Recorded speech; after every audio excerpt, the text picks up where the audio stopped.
Hello and welcome to the second in a new series of podcasts from the Entrepreneurs Forum, Talking Future, where we talk to Northeast entrepreneurs about their work, their lives and especially their views on the future and how they are innovating as they plan ahead.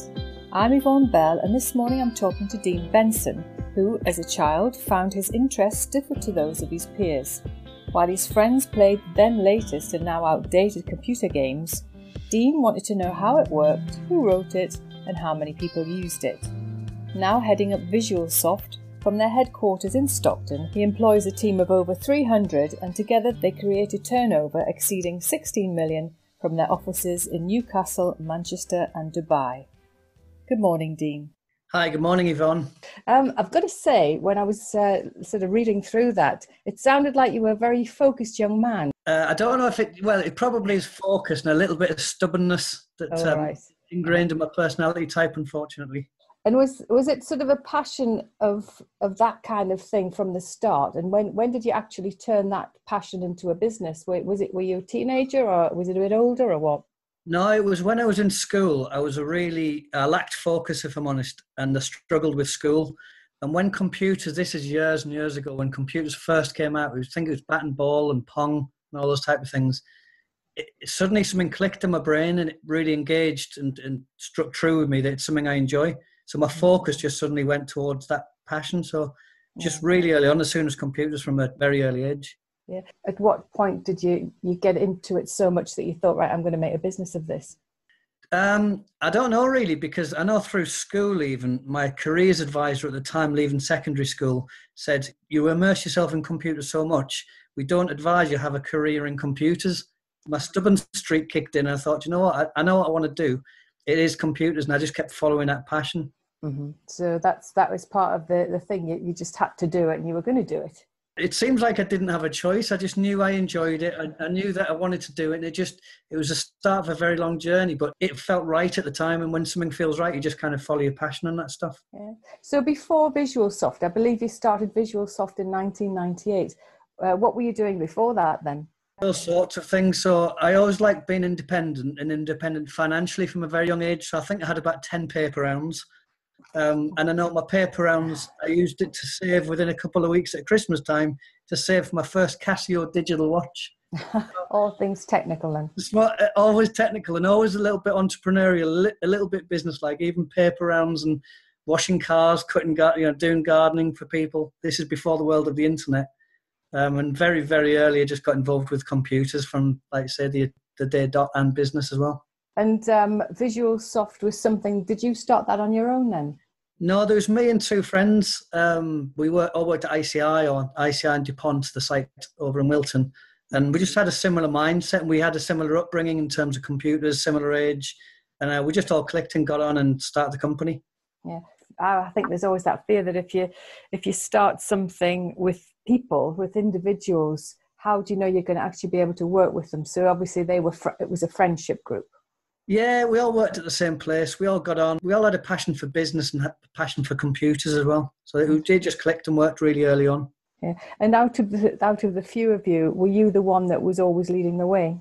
No, not at all. I was probably one. Well, we were probably all equal, but I was probably more in the background. I've always been tech. I've always been hidden behind the scenes, maybe until the past few years. But no, I think we just all brought our different strengths to the business at the time. Uh-huh. And just from the nitty gritty of how you started, when you did start, you obviously must have broken away from where you worked. And did you start in somebody's back garden or back shed or something? I was luckily at the time I was doing contracting, so I already had through contracting with computers, you have to set a limited company up. Oh, so I already had experience pre-Visualsoft of running a company, even though it was just me, like one person in the company. I could luckily, because I tend to work quite long hours, or certainly back in the day I used to, I would do a contracting job during the day, and then on the evening it genuinely started from my bedroom. All right, that's a classic, isn't it?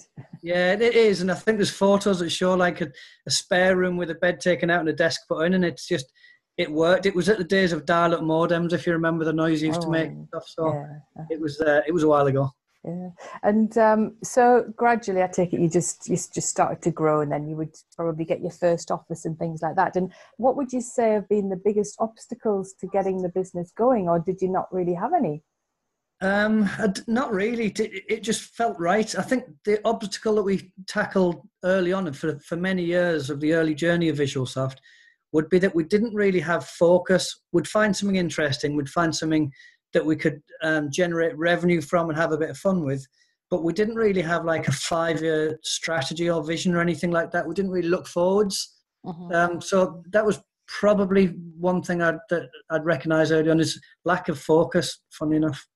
And what made you get that focus? Was it money, or was it time of the decade or something? Or opportunistic, really. I think I've always found something I enjoy, and within business and tech, it's such a wide area. There's so many avenues you can go down. It was e-commerce. Something early on that we got involved with as Visualsoft. We just found a passion, so we just focused and set a strategy around that as specifically. So did you work your sort of unique selling point on that then? Is that where you started and you said, this is what we're going to do and this is how we're going to get there? Was it as straightforward as that? No, I wish it was as straightforward. I think it was literally someone knocking on the door and saying, you guys do websites, will you do mine? Right. And that was client number one. And I don't think we were particularly keen on having clients because we just used to do our own thing on the internet, Google and PayPal and people like that. Yeah. So having a client wasn't something we chose to do. It literally was by accident. But then once we took our first e-com client on and we got involved with the business, we quite quickly started turning away work in areas that weren't in our like speciality zone. So what is your speciality zone? Getting back to that, what is your unique thing?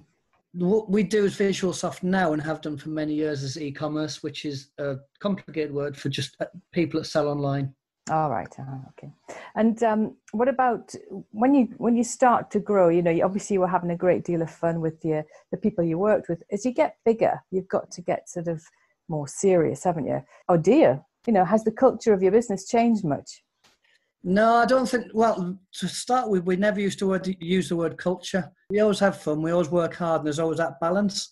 Historically, we were probably a little bit more strict in terms of times and expectation, old-fashioned, I guess you could say, because it worked at the time of starting at 9 o'clock for staff and finishing at 5 o'clock. And I remember a time that we had to clock in the building and we had a clocking in system and so on. And which is quite unusual. Yeah, but I think it was 2014. We changed that around a little bit, and we started bringing in flexible working from home, unlimited holidays, just really trusting the staff. And the more staff you have, the more you realise some people are morning people just in life. Some people work better on the evening, and everyone's life is different, and you get more out of people from embracing that rather than fighting it.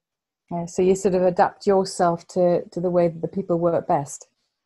Yeah, what gets the most out of people, understanding that people do have their own individual lives and they've got their own challenges, and just really creating a culture, that is a word that we use now, creating a culture of trust within the staff and workforce. And Visualsoft, obviously it was, because it was founded, was it about 21 years ago now? You must have... Just under 22, in 1998. Yeah. We use smartphones all the time now and iPads and things. And we never used to use them. When you started, you weren't doing that. Like, how did you adapt to this? Because it's all, your kind of work is very fast moving, isn't it? Yeah, it's funny, Yvonne, because when we first started, it was big computers. There wasn't even flat screens. There were big monitors. Everybody used to have, nobody had laptops, so everybody used to have an office, like a spare room at home that they used to work from. And then as the years move forwards, I don't think many people now have a home office. People just tend to work with a laptop on the laps or the kitchen table. And again, the more recent, the past 5-6 years has been more of an evolution from laptops to, for example, iPads and phones, for example, more recently, smart wearable devices even. And what's a wearable device? Where technology, we're probably, a lot of us have got Fitbits or Garmin watches. And watches. Yeah, literally things that would pin to a part of your body, your wrist or your leg, and give you feedback on your heart rate monitors that you have chest straps when you do running. So it's just where technology becomes it's no longer just a computer in a spare room of your house. It's now part of our lives. Yeah. And this is just probably a bit of a naive question. has the rapid change ever alarmed you, or do you always see that as an opportunity or a challenge? Has anything happened where you think, oh God, what's this about? How will we cope with it? Do you always see the positive? No, I think there's an expression which in chaos exists opportunity. And certainly I thrive off change. I've lived in a whole life of change with being technical. So change doesn't concern me. It excites me, and I always look at ways through to see what would work best. And something being constructively disruptive is something that I'm probably pretty well known for. Yeah. And so you disrupt as well, do you? Yeah, where practical and possible. So things like, for example, unlimited holidays weren't really a thing, and it's something we spoke about at board level in 2014. We brought it on, and I think a week after we did it, Richard Branson and his Virgin companies did it. So we were really early adopters of like workforce disruption in a positive way. So yeah, I'm keen on doing things different, not following what other people have done just because that seems like the right thing, always challenging things. Mm-hmm. And I suppose this is how it drives your business forward, because it's always moving, isn't it? It's probably more formally known as R&D. It's looking towards a future and seeing what that looks like and what shape it can take. It's just and having that not just from me now, but from the whole workforce. Yeah. I'm going to mention the C word, the COVID word, just in this interview, because I think it's important. Because you told me a couple of weeks ago that it has had a big effect on your business, positively actually. You said to do with the fact that a lot of your customers are retailers. How has that had an effect? So with COVID early on, for the first week or something, it was really scary for everybody. Not just for health, but for business too. And when we looked at the business side of things, there was a couple of days where we weren't sure if e-commerce would even go forwards could delivery drivers deliver parcels, including Amazon? Could our retailers even have warehouses open? Because at the time all the shops were shut. That we quite quickly got through that. And I think the Prime Minister stood on TV and said, buy online. He was talking about your food shopping, but more people then adopted e-commerce and buying online, and the trends changed quite quickly. So we've seen really positive growth. Of last month was a 60% year-on-year increase across our client base. In terms you wouldn't of expect that, would you? I think it would have happened organically over a number of years. And I think what's happened now, because we're all working at home, because we're not at the shops and the experience isn't there and the safety and so on, it's just accelerated us by quite a few years, I'd say, the e-commerce, yeah. So it would have happened anyway? Yeah, it would have definitely happened anyway, because this is the world that we live in. People like convenience, they're short on time, they like things being quick, and this is what e-commerce gives, is convenience all of the time. We've just had some recent big demises of big companies on the high street. What do you think the role of bricks and mortar is going to be in the future? It's an interesting question, and I think that the high street has been struggling for a long time. The recent events have only made that situation worse. People still want to touch and feel something, and technology can't yet give you that ability. We can look at things with augmented reality. We can see what a chair would look like in a place of a dining room, for example, but you can't have that experience. And when we talk about shopping in terms of a shop, it definitely is an experience. You expect customer service and people to help and advise, and that's totally different in a shop to what it is online. So there is always going to be a place for that until technology fixes all of those challenges with virtual assistants and somehow being able to touch and feel something that isn't there with online shopping. So we've seen lots of people blend the two. You can, for example, buy online and return to store. You can buy in store and return via post. The blend is really important. We've just launched a feature now which allows people, because of queues outside of shops from next week, the feature lets people go online and book an appointment where they can actually go around the shop. Mm-hmm. Once we get past COVID, and once we see what the new world looks like in terms of the actual high street shopping experience, I've spoken to lots of retailers that are choosing to move off the high street and move into a warehouse, and the front of the warehouse would be effectively a shop counter where the person would go and get stock and go and get product and show them it so they can still touch and feel, but it becomes more immersive. So use of technology of iPads and catalogues effectively to show you what you've actually got as well. So, or even allowing people to walk around a warehouse. We don't tend to, as people anymore, unfortunately, shop on a high street and have that experience. Shopping centres are struggling because it takes so much time out of your day. There is still definitely a place for some form of high street when it becomes bars, cafes, experience-based, and retail definitely forms part of that too. Mm-hmm. I'm not sure if that answers the question. Yeah, it probably depends on the kind of experience you're looking for. You know, it's, for some people, shopping is a pleasure. For some people, they hate it. And I know people who would never go into a shop; they always buy online. I think if you're functional shopping, so let's use toilet paper as an example. If you're shopping for toilet paper, you don't need to have that tactile touch and feel you wouldn't have thought. It's certainly not for toilet paper. But if you're shopping for something that has a model number or a code, or it's a screwdriver, for example, websites are perfect for that, and online's perfect. Amazon, for example. If you're shopping for something that you need to see what it's like under different lights and see the colour, and you just don't feel as though you can get that experience online, that's where a lot of people choose to take time out of the day, take a lot longer to go and find the right thing, or speak to an advisor and get some advice. And you're right, some people do prefer online, some people prefer high street. Personally, I'm not a fan of I'm not a fan of shopping and walking in a shop and browsing, but lots of people are, and there's definitely a place for both.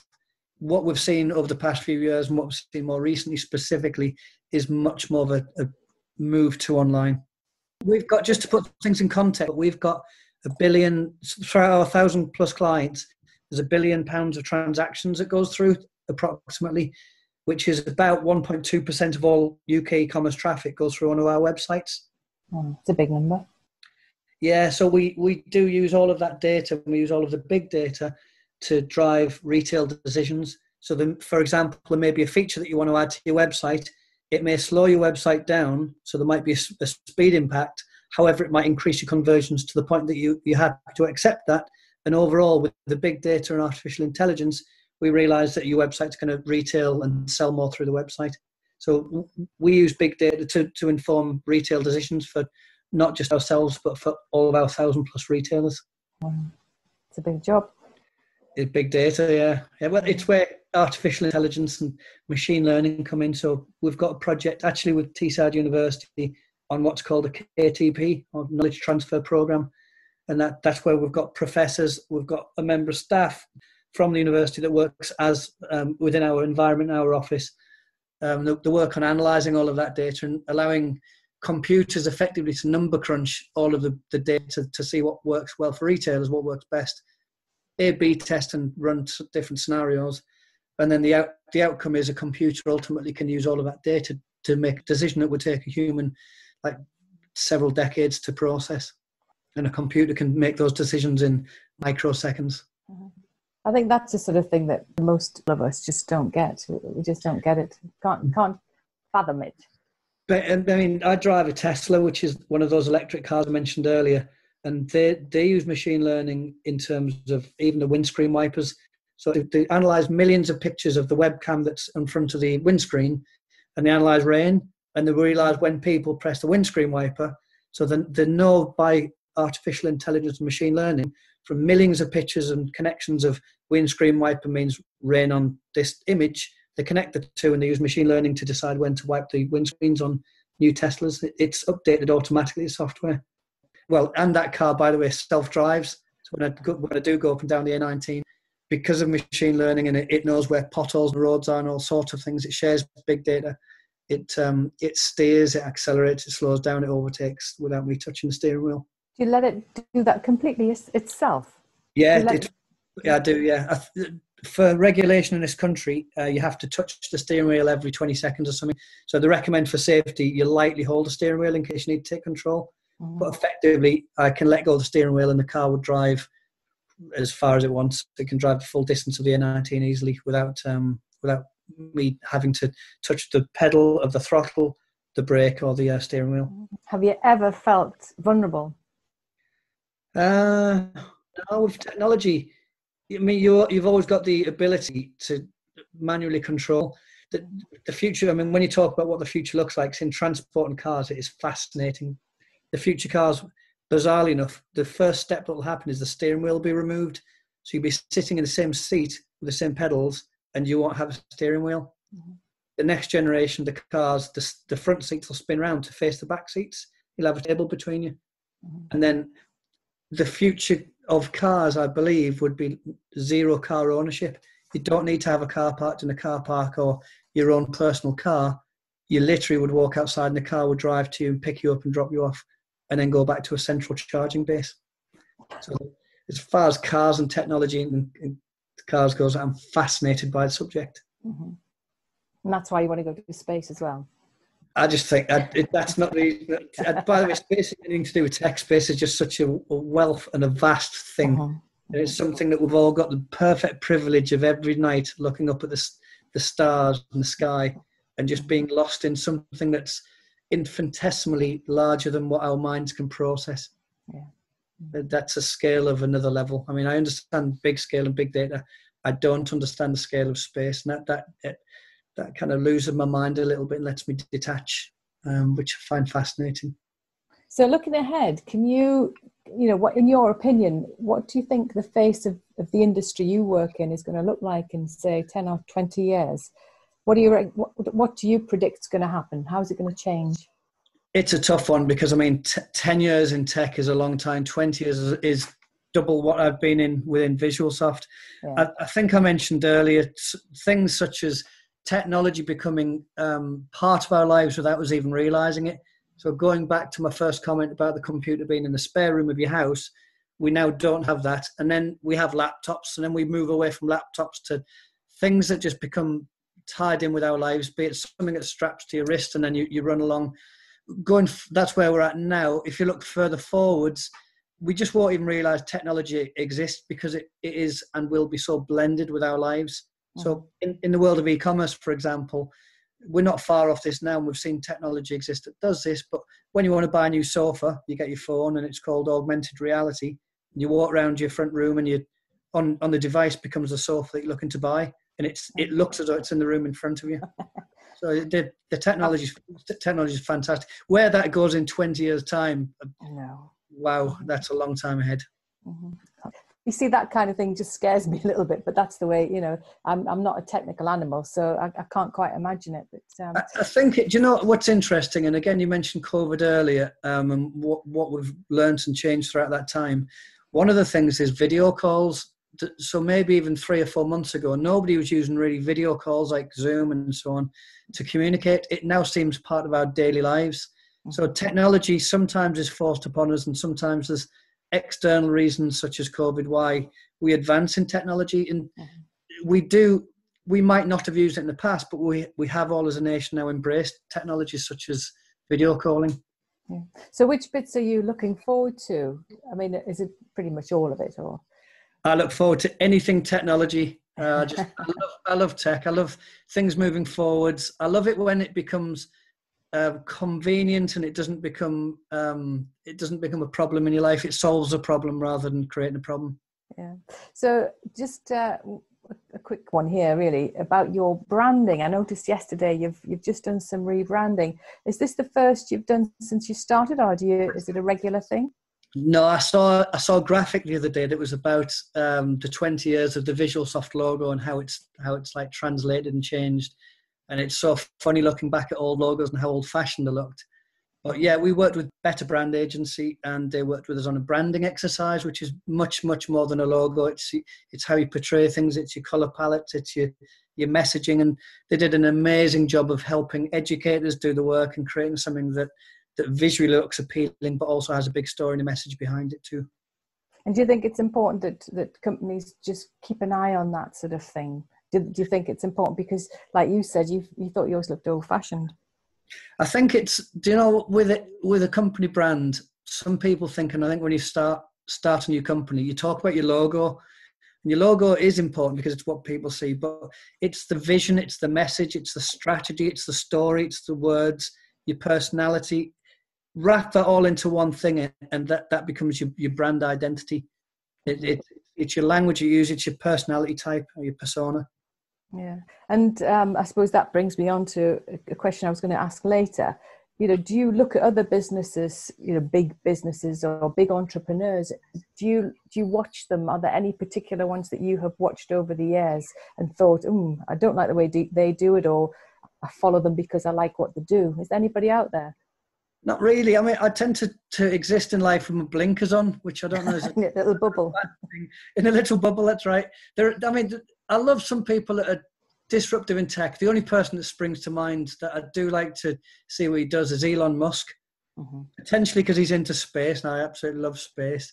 He's into technology and electric cars again, which is a little passion, electricity and eco side of things. So yeah, I just love that type of thing. And he's disruptive. He takes massive, huge risks of a scale that we probably can't comprehend, and just drives forward regardless of what people around him say. He knows his mind, and he's pretty determined with it. So of anybody, I'd probably mention Elon Musk. Yeah. I believe you're involved in an organisation called Northern Stable, which is something I'd not heard of. What is that, and what do you do in it? Yeah, Northern Stable is myself and a friend called Mark Leader, my friend and business partner. We look at SaaS companies. Now, SaaS is software as a service, where we create a bit of software and effectively roll it out to lots of people without having lots of staff to do it. So we're looking to find the future founders of companies. We back the woman or man with a plan. And when we find that right person, the person with passion for an idea, but what holds them back is the finance, the tech, the advice, the legal, all of the things that slow a company down in terms of high growth. We provide all of that as a wraparound service, take an investment in the company, provide investment to the individual and the company to make sure that vision drives forward for what the business is. So do you do a Dragon's Den on them then? It's similar, I guess, in terms of we're looking to spot opportunities, but it's more looking to forge future business partnerships and really help the next generation of entrepreneurs and new businesses, new business owners, and just be really helpful to people and give people an opportunity and a chance to grow a successful company pretty quickly in an exciting industry as well. Yeah, because you obviously believe in it, don't you? Massive passion. Anything tech, anything high growth that we can do, and the giving back and helping people's huge too. And is that why you get involved with the university at Teesside as well? Yeah, there's a couple of other things I do, and University of Teesside, I've got an interesting story with the University of Teesside because I actually did my schoolwork experience there for a week. I think I washed computers, but it was the closest thing I could get to. Then I studied at Teesside University. I had a gap year from university out in industry and came at ICI, then came back to university to complete my degree. I then became a governor more recently, I think about just under a year ago, became a governor of Teesside University. And again, it's just shaping the future generation of students that we have across a lot of sectors, helping that journey really, and just giving a bit of a tech steer to the University of Teesside that it's a fantastically mature and well-led organisation. You're like, obviously, because of that, you're part of it. I felt really privileged to get asked, and I don't often take up opportunities such as that, but I really got a passion for the university, helping people in business. And again, I got approached by, as you know, the Entrepreneurs Forum and asked to become a board member there. And that was for the same reason, just helping people, sharing a little bit of what I know. And it's not always right, but I can be in a position where I can help either organisations or people, and just a little bit of lessons learned from what I've done and what my journeys look like. People find it interesting. Yeah. And just the last thing to round up on, what would your tip of the week be for anybody that wanted to start up in any kind of business, not just your sector? Probably the short version was don't do what I do, don't follow me. But I think on a serious point, anybody starting a business has always got a little nagging voice, and that little nagging voice is doubt, and the doubt quite often holds people back. And the challenge in life, whether that's you wanting to go out for a run this evening and don't want to put your trainers on, or whether you're starting a business and you don't know whether you want to leave your job and do it, that nagging voice, the challenge in life becomes, how do you overpower that voice and do what you want to do, regardless of what your mind and body's telling you? You know it's right, you've got to follow your passion, and you've really got like a mind and body challenge to do something regardless of, because you know it's right, regardless of what others might tell you. Good. That's a good tip. Right. Well, that's great. Thanks very much for talking to me today, Dean, and catch up with you soon. Thank you, and take care.